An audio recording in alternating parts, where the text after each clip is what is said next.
Morning everyone, welcome to my YouTube channel IAS point. Hope you are very well. So आप सभी लोग जानते हैं कि हमने लास्ट की वीडियो में पार्ट नंबर 2 के बारे में बात करी थी और आज की वीडियो में हम क्लास 8 के पार्ट नंबर 2 के बारे में बात करने वाले हैं और 3 के बारे में सॉरी।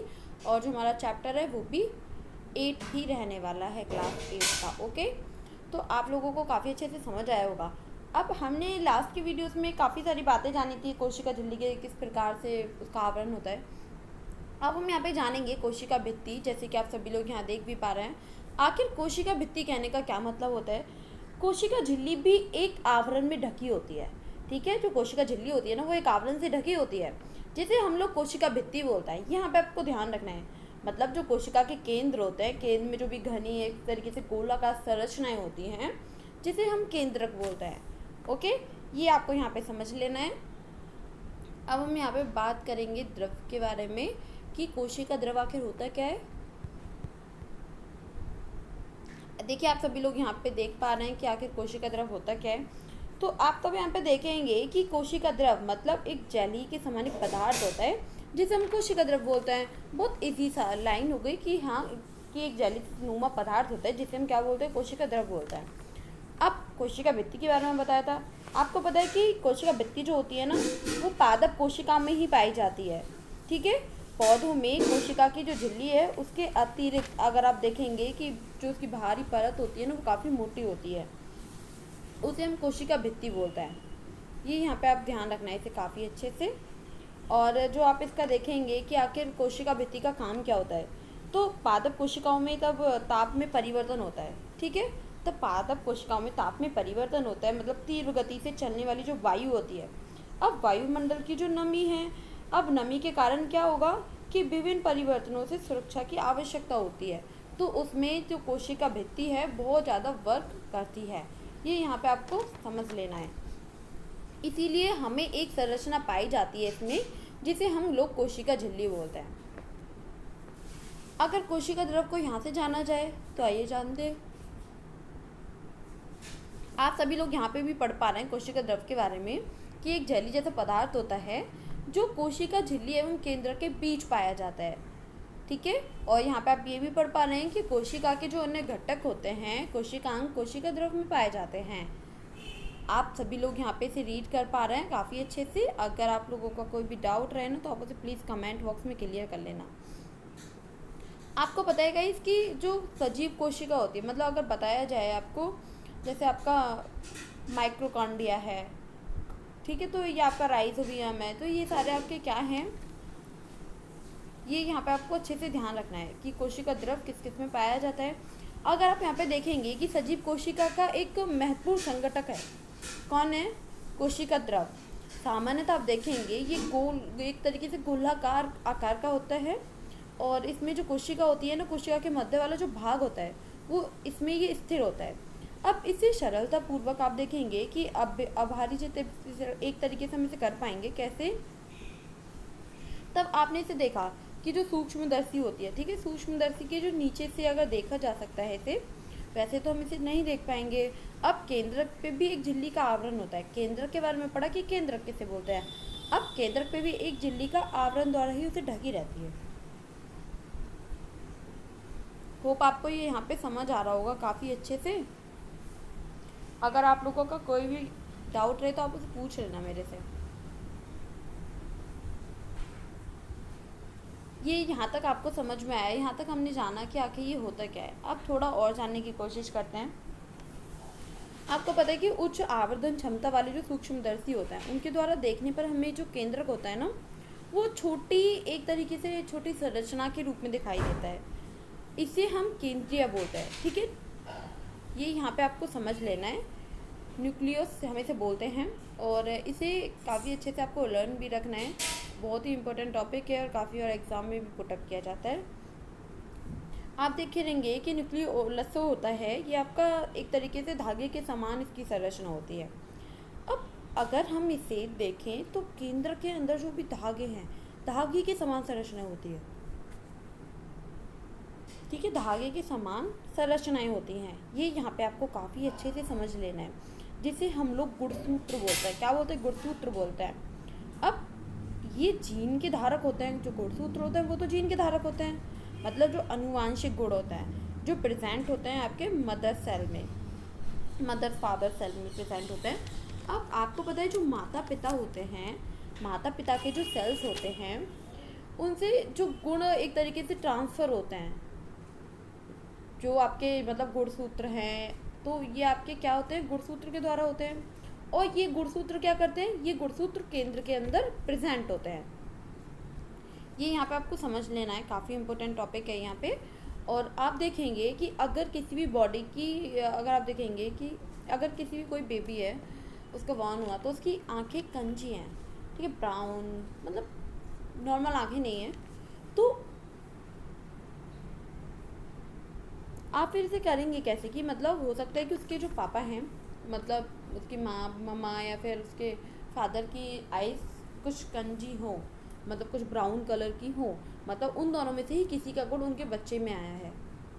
ये यहाँ पे आपको ध्यान रखना है।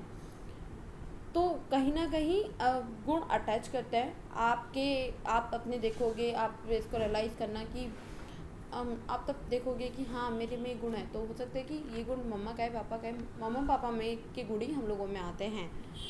ओके, गुणसूत्र कोशिका के विभाजन के समय ही दिखाई देंगे, ये आपको ध्यान रखना है यहाँ पे। और अगर हम जाने यहाँ पे जीन के बारे में, आखिर ये जीन क्या होता है भाई,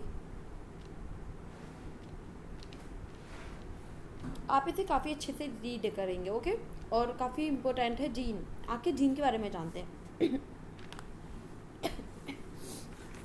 सॉरी, आपको पता है कि जीन जो होता है, जीन सजीवों में अनुवांशिक की इकाई होती है। ओके, ये जनक की एक तरीके से संतति, अनुवांशिक लक्षण स्थानांतरण निरंतर करते हैं।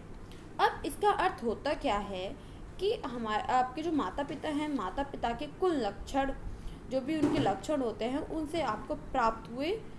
जो भी आपकी मॉम है, अगर मॉम के बाल घुंघराले हैं, ठीक है, करली बाल है मॉम के, तो हो सकता है आपके बाल भी करली हों। अगर आपकी मॉम की आंखें कंजी हैं, ब्राउन है, तो हो सकता है आपकी आंखें भी ब्राउन हो। तो ये बात यहाँ पे आपको जैसे कि आपका पापा का कलर थोड़ा डाउन है, मम्मा का कलर फेयर है, तो हो सकता है आपका कलर भी फेयर हो। तो कहीं ना कहीं ये थोड़े बहुत गुण और थोड़े बहुत जो लक्षण होते हैं वो माता पिता के बच्चों में दिखाई देने लगते हैं। आपने देखा होगा तब बच्चे का बॉर्न होता है तो धीरे धीरे उसमें अपने मम्मा पापा, ताऊ जी, चाचा जी, तो सबके लक्षण उसमें दिखाई देने लगते हैं। स्पेशली मम्मा पापा के लक्षण उसमें काफ़ी पाए जाते हैं। और जैसे जैसे वो बढ़ता जाता है, लोगों के साथ रहता है बच्चा, तो उसमें सीधे मतलब बोलने का तरीका, बैठने का तरीका, सब कुछ उसका चेंज होता चला जाता है। तो लोग बोलते हैं ये अपने ताऊ जी की तरह बैठती है या फिर ये अपने चाचा की तरह बात करती है। तो ये सब फैमिली से ही हम लोग सीखते हैं। कहीं ना कहीं फैमिली हमें हमारे लिए बहुत वर्क करती है। तो ये यहाँ पे आपको समझ लेना है। अब आप कैसे भी बोल रहे हैं तो ये क्या हो गया, आपका माता पिता के गुण हो गए, लक्षण हो गए कि आपकी ब्राउन आँखें हैं, कर्ली बाल है। ये आपको समझ आया यहाँ तक, ठीक है। अब आप देखेंगे परंतु जो जनक विभिन्न प्रकार के जो भी जीन होते हैं जो संयुक्त होने के लिए परिणाम स्वरूप लक्षण भिन्न भी हो सकते हैं। ज़रूरी नहीं है कि माता पिता के लक्षण एक जैसे ही बच्चों में हों, कभी कभी भिन्न भी होते हैं, मतलब कुछ अलग अलग लक्षण भी होते हैं, कुछ अलग गुण भी पाए जाते हैं। तो हम प्रॉपर कुछ नहीं कह सकते। जो यहाँ पे आपको बताया जा रहा है, यहाँ पे सिर्फ आपको यही बताया गया है कि बच्चे की आंखें भी, बच्चे की आंखें कंजी होती हैं, बाल करली होते हैं, तो कहीं ना कहीं उनके मम्मा पापा की आंखें भी कंजी होती हैं या फिर उनके फैमिली मेम्बर में से किसी की आंखें कंजी होती हैं। तो ये आपको समझ आया यहाँ पे। अब हम यहाँ पे जानेंगे, ये काफ़ी इम्पोर्टेंट है जीन, आप इसको अच्छे से पता रखना। ओके,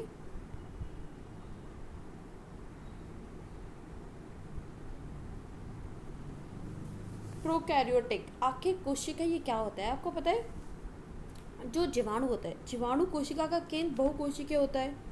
अब आप देखेंगे जो जीवाणु है, जीवाणु कोशिका का जो केंद्र है वो बहुकोशिक जीवों के लिए केंद्र के समान सुसंगठित नहीं होता। इसमें केंद्रक झिल्ली अनुपस्थित होती है। क्या होती है इसमें? जो केंद्रक झिल्ली है वो अनुपस्थित होती है। और ऐसी कोशिकाएं जिनमें केंद्रक पदार्थ या फिर केंद्रक झिल्ली के बिना होता है, तो हम उसे क्या बोलते हैं? क्या बोलते हैं? बताओ क्या बोलते हैं? तो इसे हम बोलेंगे प्रोकैरियोटिक कोशिका। ओके, ये यहाँ पे आपको समझ लेना है, काफ़ी अच्छे से, काफ़ी इम्पोर्टेंट टॉपिक है ये, कभी भी एग्ज़ाम में पूछ लिया जाता है। ये आपको यहाँ तक समझ में आया।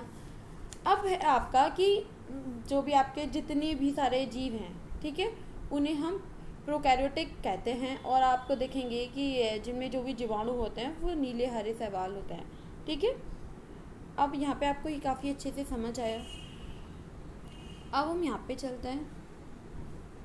तो यूकैरियोटिक कोशिका आखिर क्या होता है? यूकैरियोटिक कोशिका के बारे में आपको पता है क्या? काफ़ी अच्छे से पता होगा, हो सकता है आपने पहले रीड की हो वो। काफ़ी अच्छा टॉपिक है ये भी, और काफ़ी वर्ड भी देखिए कैसा रहा है, हो सकता है काफ़ी लोगों ने सुना भी नहीं हो, क्योंकि जो हम बचपन में पढ़ते थे वो भूल भी जाते हैं। अगर प्रैक्टिस के साथ चीज़ें चलती रहें तो हम उसको अच्छे से याद रहता है। यूकैरियोटिक कोशिका काफ़ी इंपॉर्टेंट टॉपिक है, आइए जानते हैं इसके बारे में।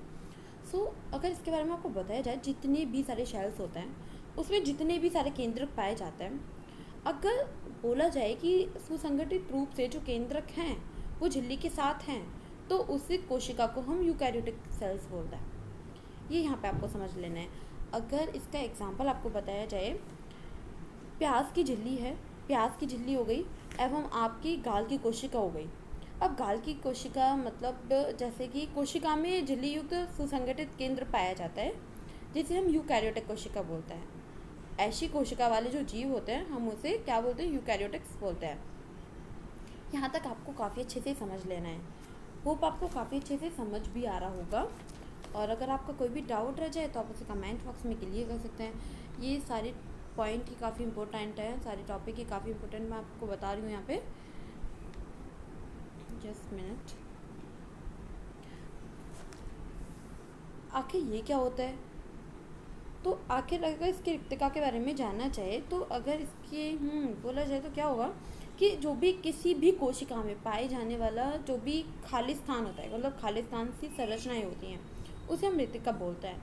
अब अगर बोला जाए कि ये जो कोशिकाएं होती हैं वो द्रव के बीच उपस्थित होता है, ठीक है, वो द्रव के बीच उपस्थित होता है। पादप कोशिका में ये बड़े बड़े रूप में दिखाई देती है, और जंतु कोशिका में ये बहुत ही कम रूप में दिखाई देती है। इतना यहाँ पे आपको ध्यान रखना है, काफ़ी इम्पोर्टेंट है। और प्लस जो बड़ी रिक्तिकाएं आमतौर पे क्या करती हैं? पौधों की कोशिकाओं में पाई जाती हैं।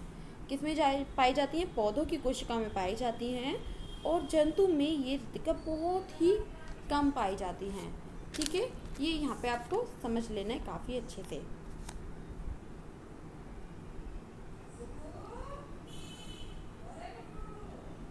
अब आपको यहाँ पे समझना है प्लस आखिर ये क्या होता है भाई?